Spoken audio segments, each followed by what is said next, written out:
In this lecture, we are going to solve some problems related to optical fibers.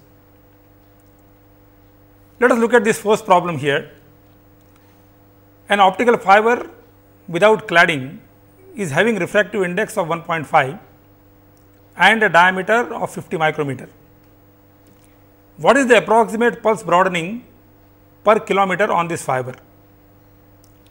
Find the number of modes in the fiber and also find reduction in number of modes if the fiber is immersed in water. The wavelength of light is given as 1.3 micrometer and the refractive index of water is 1.33. We all know that when the light propagates inside an optical fiber, which is having a diameter much larger than the wavelength, then you can use the simple ray model for finding the estimate of the pulse broadening on the optical fiber. So, let us consider a simple optical fiber cross section like that. That is the axis of the optical fiber. When a ray is launched at the maximum possible angle,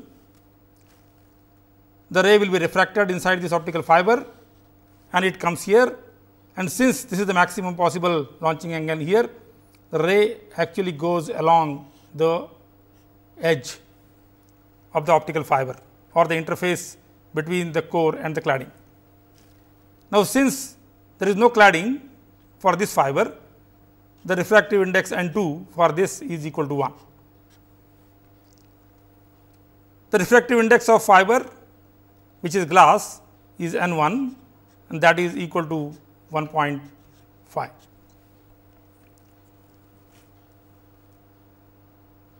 This angle is theta 0 maximum, that is the ray which is barely total internally reflected from the core cladding boundary. Now, we know that when the light is launched inside this, there is one ray which can go along the axis of the optical fiber, which is like that, and the extreme ray which will go in this direction. Since the refractive index is constant inside the optical fiber, the velocity for this ray and this ray is same, which is c divided by n1. So, the velocity of light for all the rays travelling inside the optical fiber, which is equal to c divided by n1. Then, as we have seen earlier in our discussion, that the time difference of arrival between these two rays is given as delta t, that is equal to n1 upon n2 c, which is velocity of light, multiplied by n1 minus n2. Now, since the cladding is not there for this fiber, n2 is equal to 1. So, n1 minus n2 is 0.5, n1 is 1.5, n2 is 1. So, that gives us the time difference is 1.5 divided by n2, which is 1, multiplied by velocity of light c, which is 3 into 10 to the power 8 meters per second, multiplied by n1 minus n2, which is 1.5 minus 1, which is equal to 2.5 nanoseconds per meter.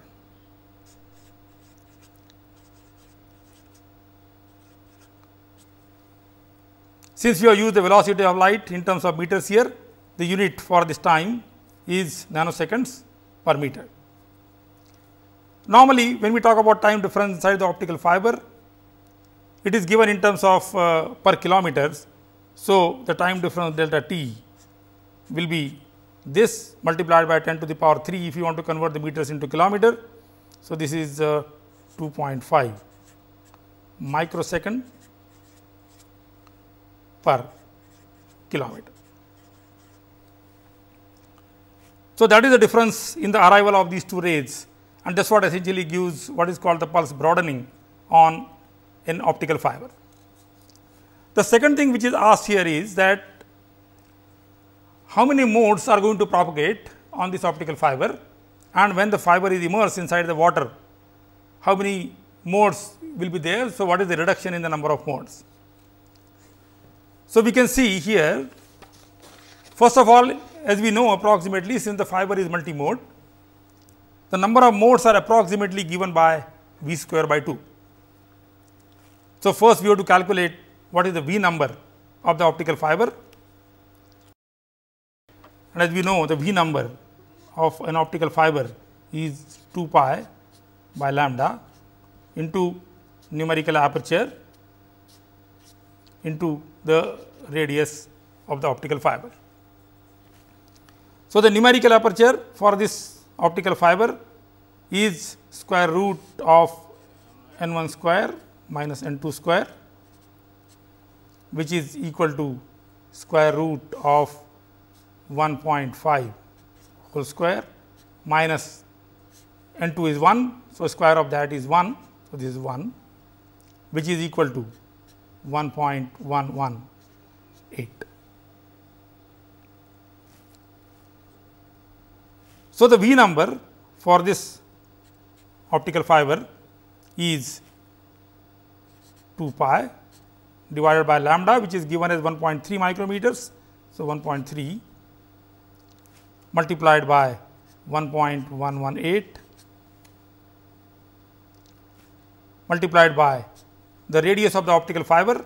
It is given that the diameter of the optical fiber is 50 microns.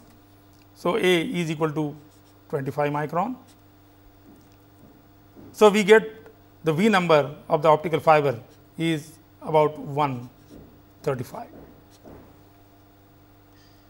and the number of modes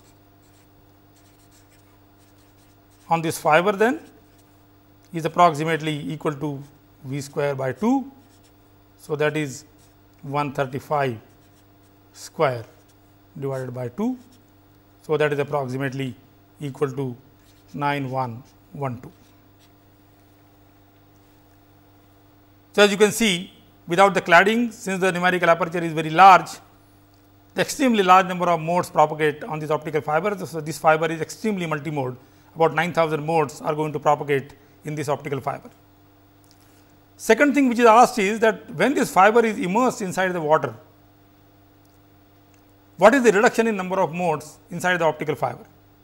So, first thing one should note is when the fiber is immersed inside the optical inside the water, then the refractive index of surrounding now is increased from 1 to 1.33, because the refractive index of water is 1.33. That means, now the n 1 minus n 2 is reduced, and as a result the numerical aperture of the optical fiber is reduced. So, now in the second case, when fiber is immersed in the water,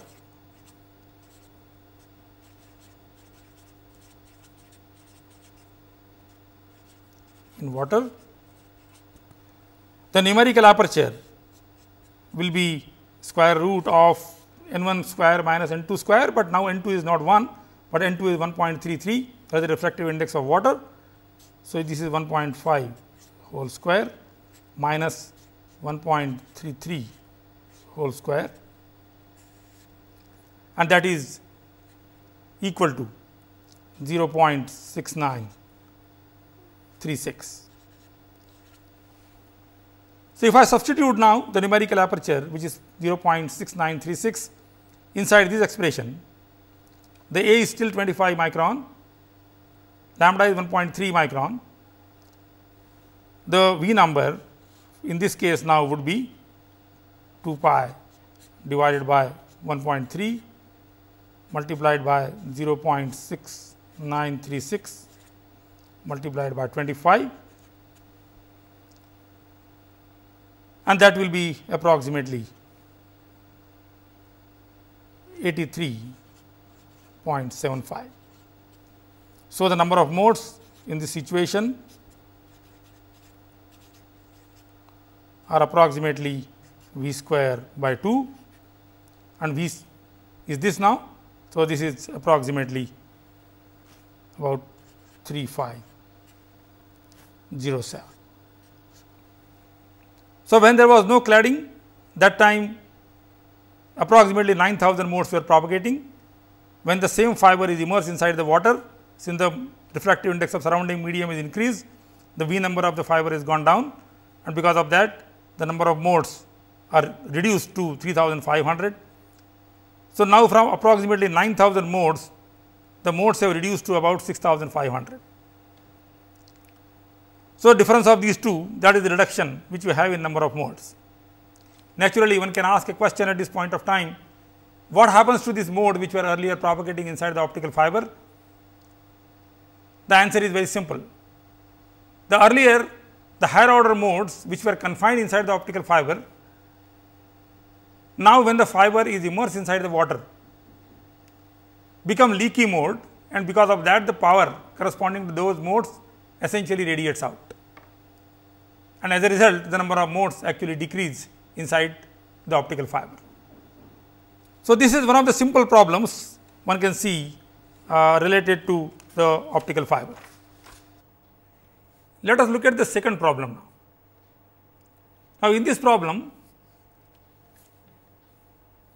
it asks, determine the normalized frequency at 0.8 micrometer wavelength for a step index optical fiber having 25 micrometer core radius.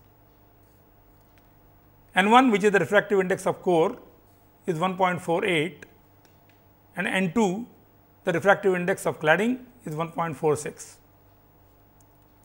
It is also asked, what is the cutoff wavelength for the TM01 mode. Now, this problem is a very simple problem to solve. First of all, as we know that first we have to find out what is the normalized frequency of this optical fiber, and normalized frequency is nothing but the V number of the optical fiber. So, we have here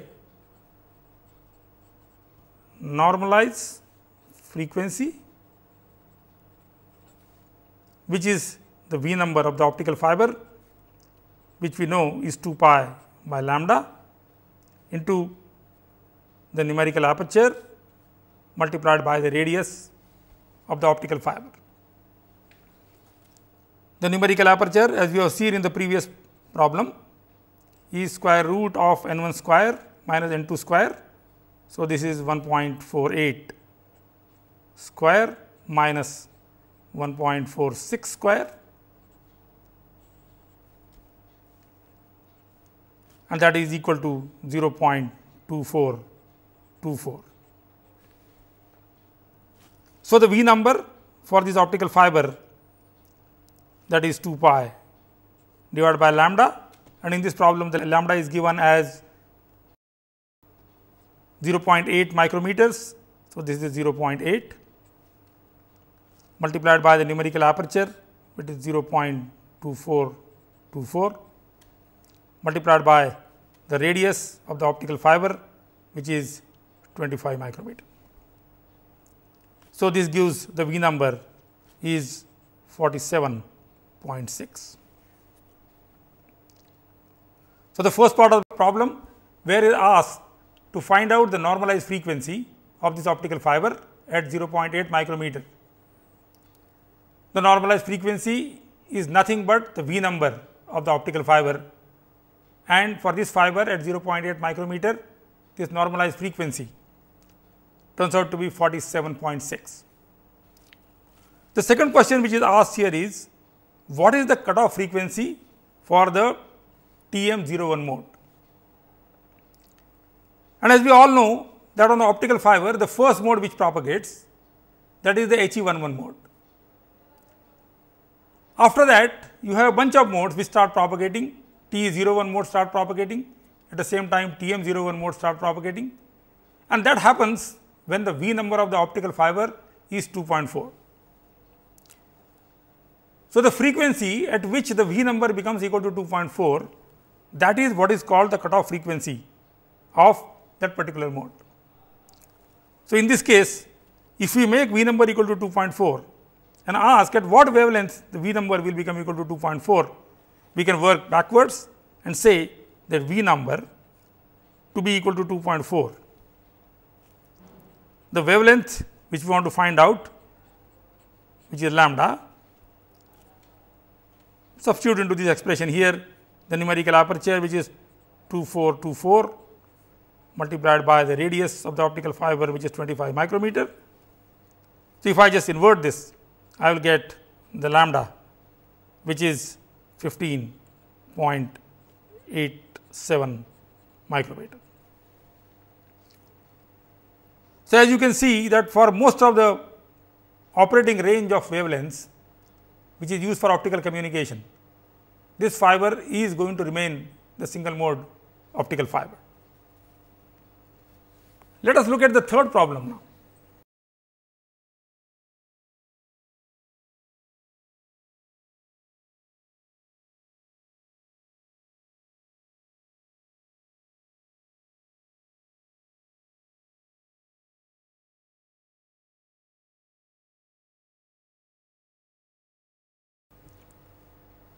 Now, this problem is a little interesting problem, not a very practical problem, because this is not really related to optical fiber in that sense, though the principles involved here are exactly same as what we find inside the optical fiber. But this problem helps you in understanding how the rays actually are totally internally reflected inside the optical fiber and the light is guided. So, what this problem says is, this problem says a glass tube filled with water is used to guide light along its length. What is the numerical aperture for the guiding system? Refractive index of glass and water are 1.5 and 1.33 respectively. So, look at the configuration which we are having here. We are having a tube of glass and the tube wall have some thickness. So, we have this is the tube. So, if I take a glass tube and just cut it by plane, that is the way the cross section of the tube would look like. So, this is glass and here the tube is filled with water. So, here the refractive index, let us say this is the axis of the tube. The refractive index here is NW, which is water. The refractive index here is of glass, which is NG, and here the refractive index is air, which is N is equal to 1. So, this is equal to N equal to 1. Now, in first look, it may appear that if I try to launch light inside this, since this system will look as if you are having a core here, which is water, and you are having a cladding, which is glass, and then you are having a third medium, which is air. Now, the water refractive index is 1.33, the glass refractive index is 1.5. Therefore, in first look it may appear that if I compare this system with the optical fiber, the refractive index of the core, which is 1.33, is lower than the refractive index of the cladding, which is 1.5. So, in first look it might appear that this system will not be able to guide light along its length. However, if you really think little deeper, you will see that the question is not saying that the light will be guided inside the water. It is simply saying if you treat the whole tube as a system, then can the light be guided inside this system. So, let us look at how the light is going to propagate inside this. Again, we can consider a simple ray model, because the size of the tube is much larger compared to the wavelength. So, let us say I launch a ray from here inside the tube, inside this water. Now, since the refractive index of water is higher than this ray will bend like that. Now, at this point, since this angle cannot be greater than critical angle, because this refractive index is smaller than this, the ray is going to be refracted, and now this is denser medium compared to this. So, the ray is bent bending towards the normal at this point. So, the ray will go something like that. Now, if this angle at this location, since this is 1.5, the refractive index is 1 here. If this angle is less than critical angle, the ray will simply get refracted in the air. If this angle is greater than the critical angle at this interface, which is the glass air interface, then the ray will get total internally reflected and then will come something like that. Then again it will trace the path back exactly like the way it is going, and then it will go on the other side, again go to this side of the glass, again will get total internally reflected, and so on. So, inside the water, the ray is going to propagate, get refracted inside this glass, and if this angle happens to be greater than critical angle, then there will be total internal reflection at this interface. There is no possibility of total internal reflection at the water glass interface, but certainly there is a possibility of total internal reflection at the glass air interface.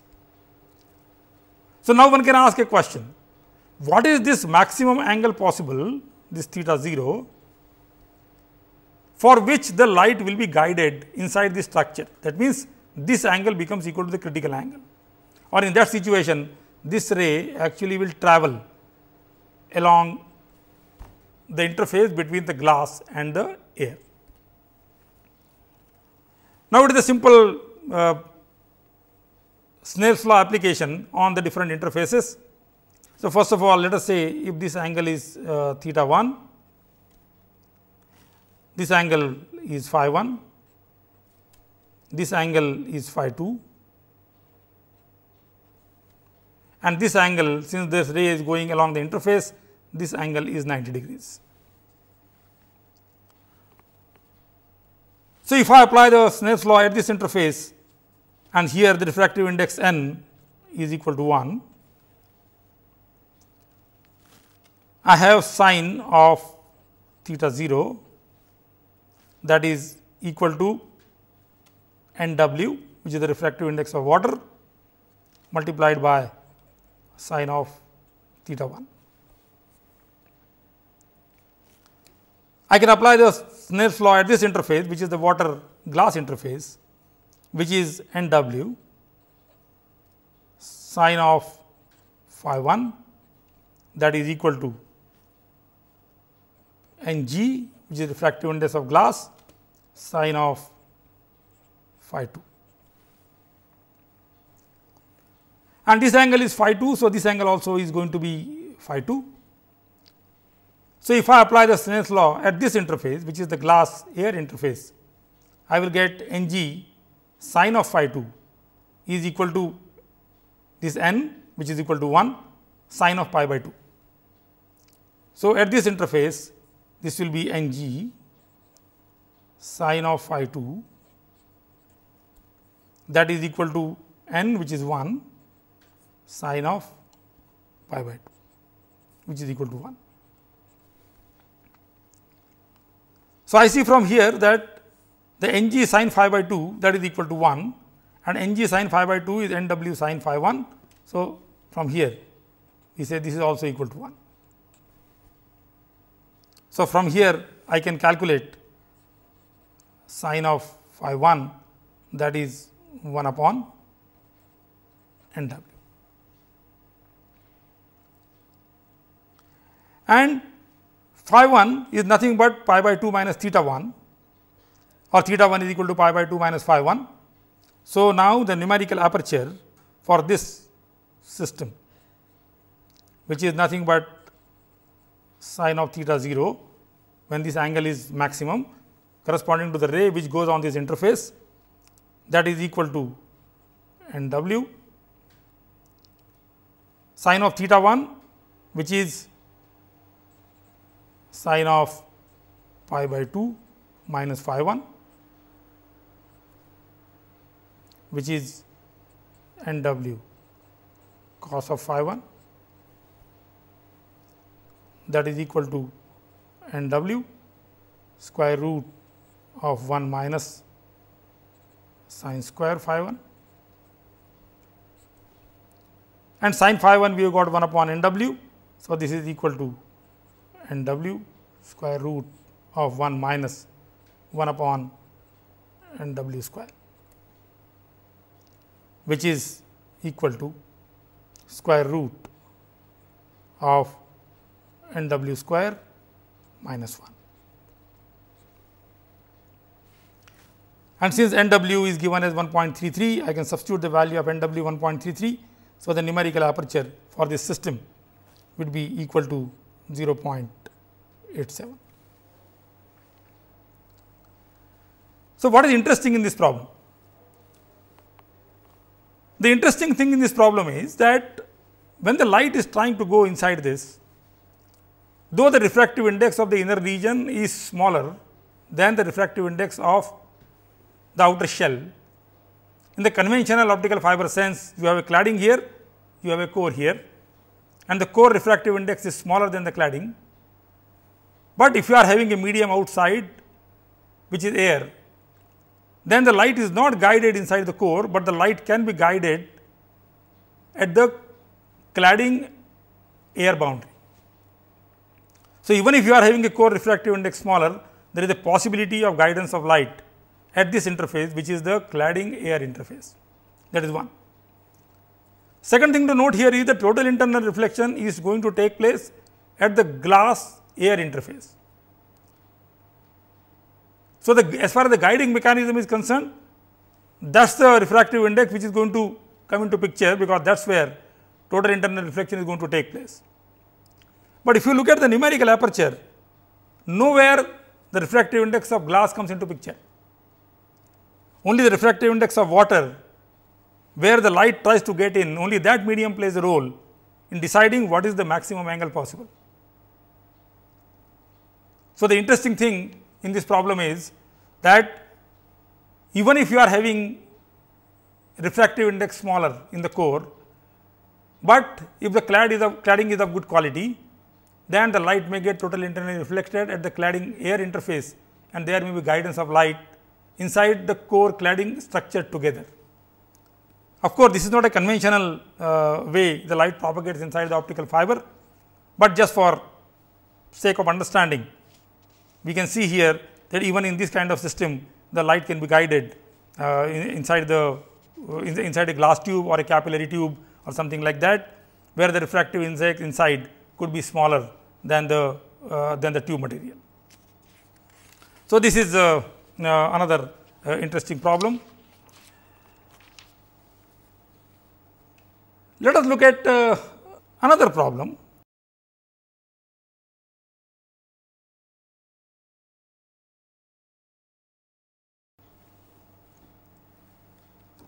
Now, in this problem, the V number of an optical fiber is 5. Considering all degeneracies, find how many modes will propagate in the fiber. Now, we all know that when the optical fiber V number is given, we can very quickly calculate the number of modes propagating inside the optical fiber, and that is V square by 2. However, you must remember that this expression, that the total number of modes propagating inside the optical fiber is V square by 2, is an approximate expression. When the V number is large, this approximation is reasonably accurate. But when the V number becomes small, then the accuracy of the expression is not very good. So, one can ask a simple question. If I have a V number which is, let us say, 2. Now, if I consider V number 2, then the V square by 2, this expression will give me simply V is equal to 2. So, V square is 4 divided by 2. So, it will give me 2 modes. Whereas, now if I look at the BV diagram here, I can see very clearly that for this V number, there are no 2 modes propagating. There is only this mode which is propagating. If I consider degeneracies, of course, I will get 2 modes. But the point is that when I make the V number small, then that expression which is V square by 2 may not give you an accurate result for the small V numbers. And as the V number becomes larger and larger, that time you may get a reasonably accurate results for the number of modes propagating in a multimode fiber. So, let us see now. it is said that the V number of this optical fiber is 5. That means, firstly, whatever modes are less than 5, V number 5, those modes are going to propagate. So, if I take this line here, this is the V number 5, then these modes are going to propagate inside this optical fiber. So, let us jot down what are the number of modes which are going to propagate inside this optical fiber. So, as you can see here, this mode is HE11 mode, then you are having a TE01 mode, then you are having a TM01 mode, then you are having a HE21 mode, then you are having a HE12 mode, HE31 mode and EH11 mode. So, let us write down that if I look at the BV diagram for V number 5, how many modes from the BV diagram will propagate. So, firstly, we will get a mode which is HE11 mode, then I will get TE01 mode, we will get TM01 mode, we will get HE21 mode, then you get HE12 mode, you get HE31 mode, EH21 mode. So, you see here from the BV diagram which you have seen, these are the 3 which are here, there are 3 modes in this and there is a 1 mode which is propagating here. However, when the question is asked, it is said very clearly that including all the degeneracies, how many modes are going to propagate.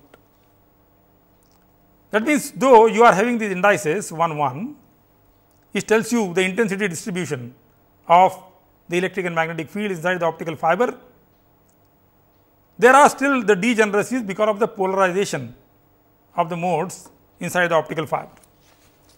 So, let us ask a question, what are the polarization degeneracies or the angular degeneracies corresponding to each of these modes.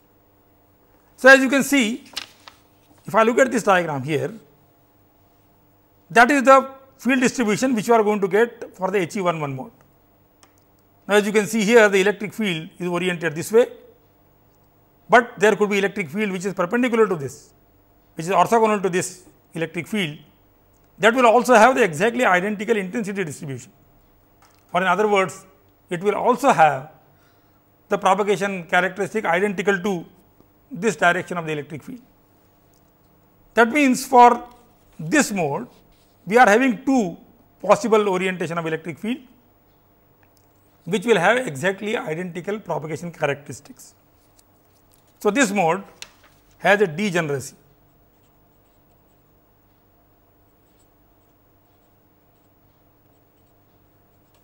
Degeneracy of 2. What about TE01 mode? For the TE01 mode, the field distribution is given like that.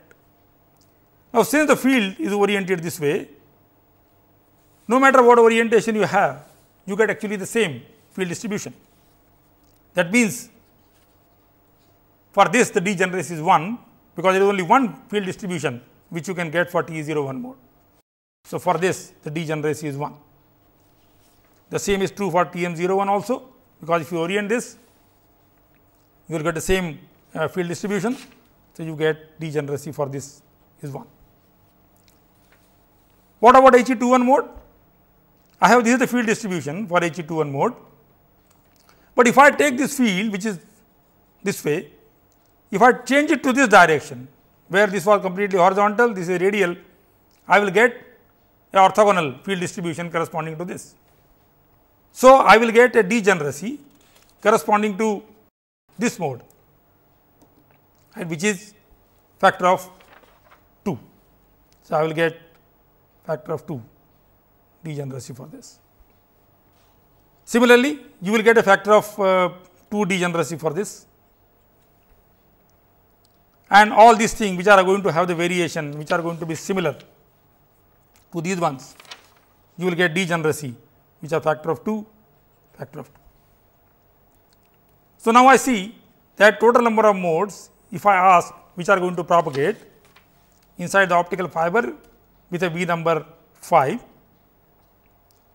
From the BV diagram, we see there are about 7 modes which will propagate, but there are different degeneracies for the different modes, and if I put the degeneracies, I will see the total number of mode which are 2 plus 1 plus 1 plus 2 plus 2 plus 2 plus 2.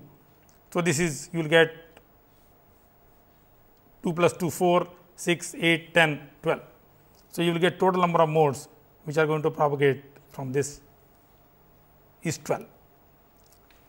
How does it compare this with the approximate relation? If you had calculated by using the approximate formula, the number of modes in a fiber will be equal to approximately V square by 2 and V is 5. So, this is 25 divided by 2.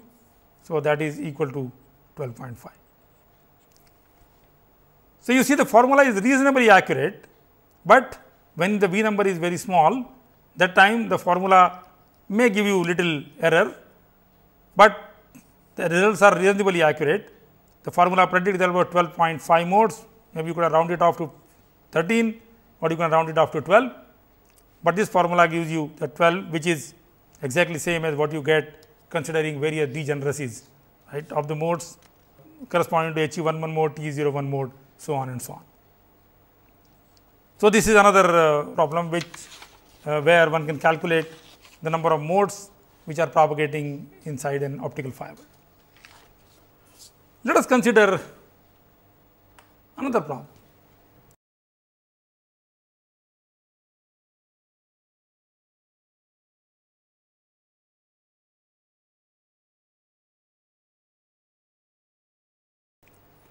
Now, this problem is related to the dispersion on optical fiber. It is given that for an optical fiber, the pulse delay t over a wavelength range is given as t is equal to a plus b lambda square plus c lambda to the power minus 2. Show that the dispersion at a wavelength is given as lambda times S0 divided by 4 bracket 1 minus lambda 0 by lambda to the power 4, where S0 is the slope of the dispersion as a function of wavelength and lambda 0 is the 0 dispersion wavelength. So, let us look at this problem. So, what is given here? Given is pulse delay t, that is a plus b lambda square plus c lambda to the power minus 2. Now, we all know the dispersion is the derivative of this delay as a function of wavelength. So, we have dispersion d, that is dt by d lambda, which if I differentiate this with respect to lambda, that will be equal to 2 b lambda minus 2 c lambda to the power minus 3. Now, it is given that a wavelength lambda 0, the dispersion is 0. That means, d is equal to 0 at lambda equal to lambda 0. So, if I substitute this into this gives us 2 b lambda 0 minus 2 c lambda 0 to the power minus 3, that is equal to 0. Or from here we can find the relationship between b and c. So, this gives b is equal to c lambda 0 to the power minus 4.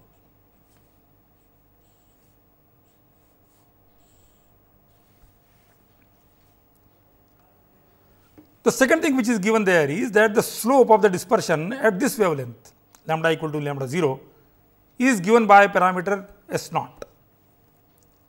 So, we can calculate the slope of dispersion.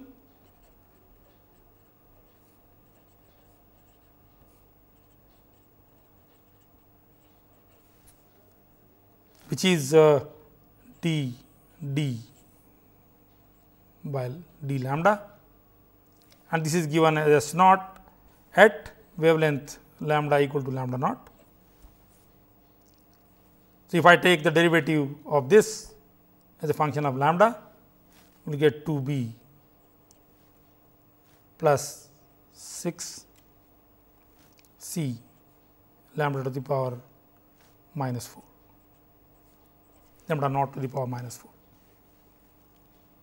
So, from here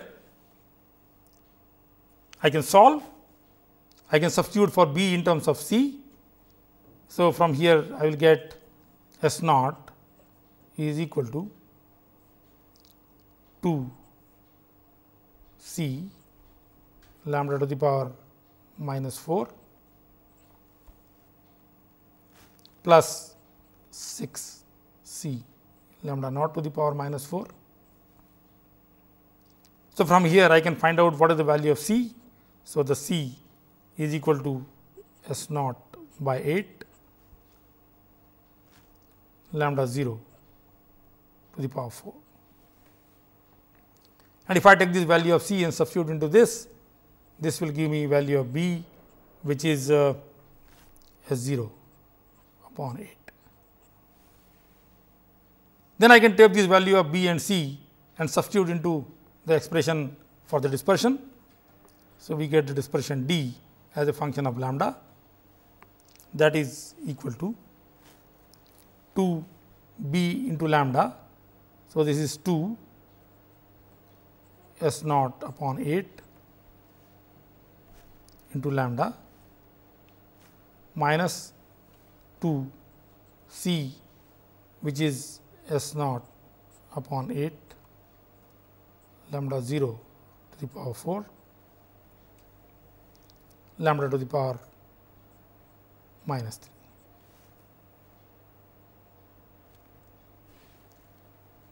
So, if I just simplify this, I will get the final expression, which is S 0 upon 4 into lambda 1 minus lambda 0 upon lambda to the power 4.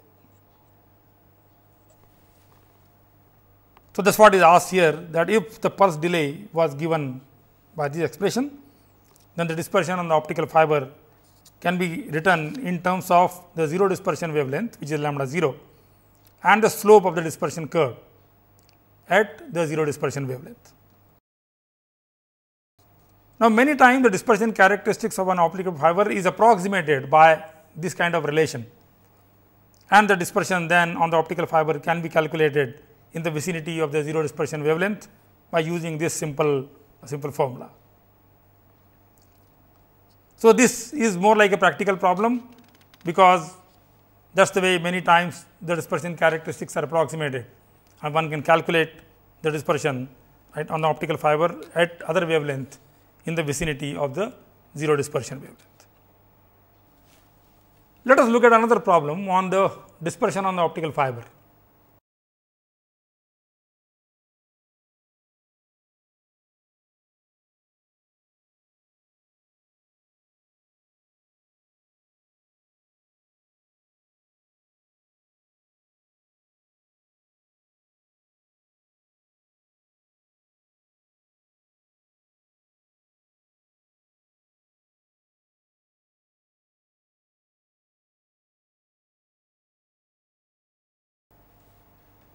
In a single mode fiber, the normalized propagation constant is given as b is equal to 1 minus e to the power minus v, where v is the v number of the optical fiber. If delta for the optical fiber is 0.01, the core refractive index is 1.5 and the core radius is 5 micrometer, find the wavelength at which the fiber will have maximum dispersion. Now, though the problem may not give you the number which are very realistic numbers, but this explains how one can approximately find the dispersion if the dispersion curve can be expressed in some analytical form.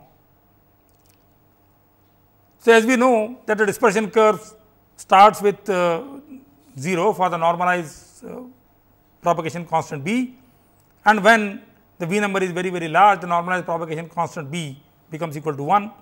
So, the curve looks very similar to this kind of exponential curve.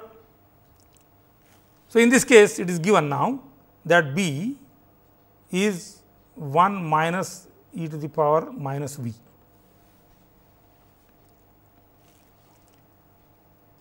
Now, as we have derived earlier for the waveguide dispersion,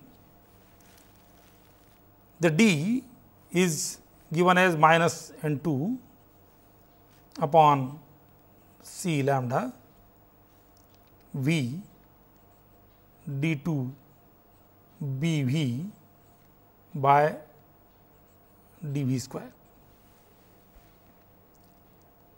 So, since the b is given as 1 minus e to the power minus v, we have bv, that is v minus v e to the power minus v. So, for this we can get d by dv of bv, that is equal to 1 minus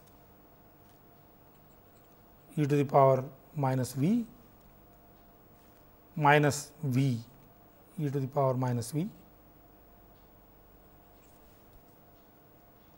and d2 by dv square bv, that is equal to e to the power minus v plus e to the power minus v minus v e to the power minus v.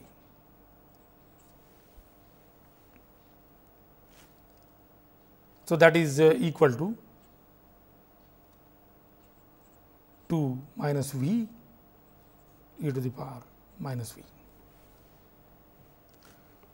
We can substitute this into the expression for the dispersion. So, the d is minus n2 upon c lambda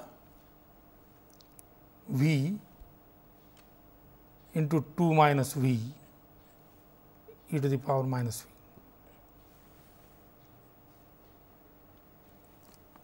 Now, we have to find out the wavelength at which the dispersion becomes maximum. Now, from this expression we can note few things here. Firstly, that when v is equal to 0, the dispersion is 0, because this quantity is 0. So, the dispersion goes to 0.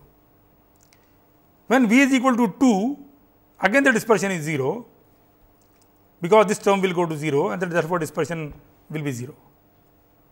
Thirdly, when the v is equal to infinity, that means when the v becomes very large, this quantity becomes close to 0. So, this again the dispersion will go to 0. So, this, if you are having the normalized propagation constant given by this expression, the dispersion characteristics is fairly complicated.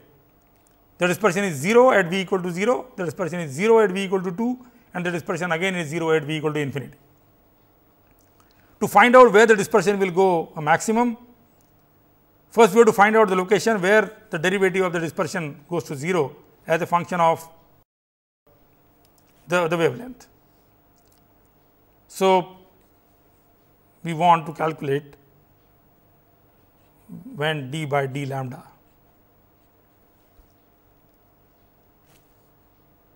is equal to 0.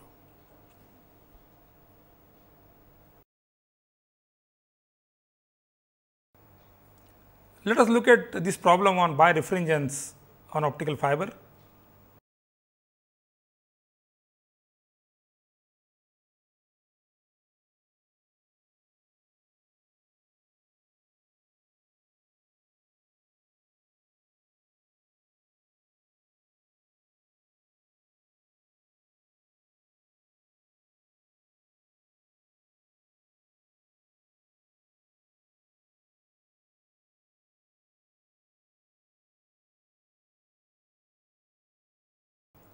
As we know that since the optical fiber is not absolutely circularly symmetric,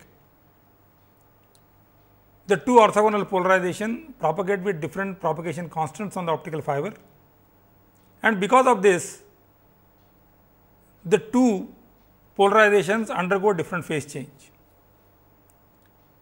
Now, two orthogonal polarization together can generate a state of polarization, and if the phase change is a function of distance on the optical fiber, the state of polarization keeps on changing as the wave propagates on the optical fiber. So, this problem essentially is related to that an optical fiber has a birefringence of 10 to the power minus 6. Now, what is the birefringence? Birefringence is the change in the refractive constant for the two orthogonally polarized modes on an optical fiber. So, that change in refractive index is 10 to the power minus 6. A circularly polarized light beam is launched in the optical fiber. At what distance from the input point the beam will be linearly polarized? Will it become circularly polarized again? That is the question. So, now as we said that if you are having the optical fiber core, the two fields which are perpendicularly polarized, let us say this field is E x and this field is E y. They travel with different velocities, or in other words they see different refractive indices, effective indices. So, let us say this one looks at refractive index which is n x, and this one sees the effective index which is n y. So, the phase constant for this mode, horizontally polarized mode, is beta x, which is beta 0, which is the propagation constant in the free space, multiplied by the refractive index which this polarization sees, which is n x.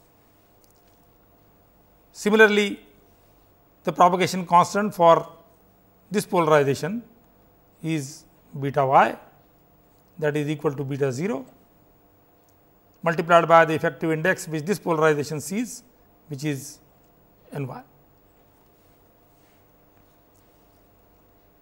So, the phase change when the modes propagate on the optical fiber, then the phase change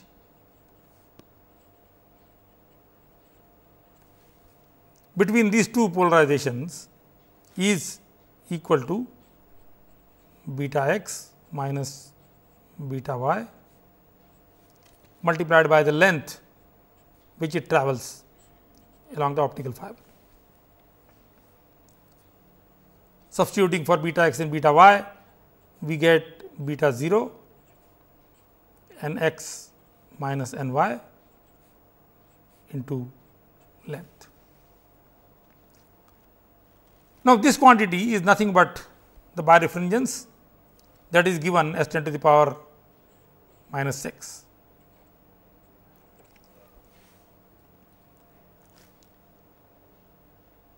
Though the wavelength is not given, for calculation purpose, let us assume that we have a lambda which is equal to 1.5 micrometer.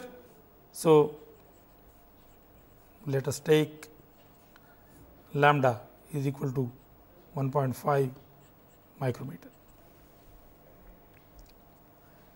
Now, if the launched mode is circularly polarized, that means these two polarizations, linear polarizations, have equal amplitude, and the initial phase difference between these two is equal to pi by 2. That is the condition we have for a circularly polarized wave. Now, if the wave has to become linearly polarized, then the phase difference between these two polarizations should be 0 or 180 degrees. Or in other words, if the phase change which these two polarizations are undergoing, the difference in the phase change, if that is equal to pi by 2, then the initial phase change of pi by 2 is nullified by the phase change which is going to take place or added. So, either the phase change at that distance will be equal to 0 or 180 degrees. That means, if this phase change when it becomes equal to pi by 2, the original circularly polarized wave will be converted into a linearly polarized wave. So, we can ask a question at what distance this happens. So, if I put the phase change is equal to pi by 2, that is beta 0, which is 2 pi by lambda, birefringence which is given as 10 to the power minus 6, and we want to find out what is the length at which this is going to happen. So, from here we can calculate lambda equal to 1.5 micrometer. So, you get L is equal to 4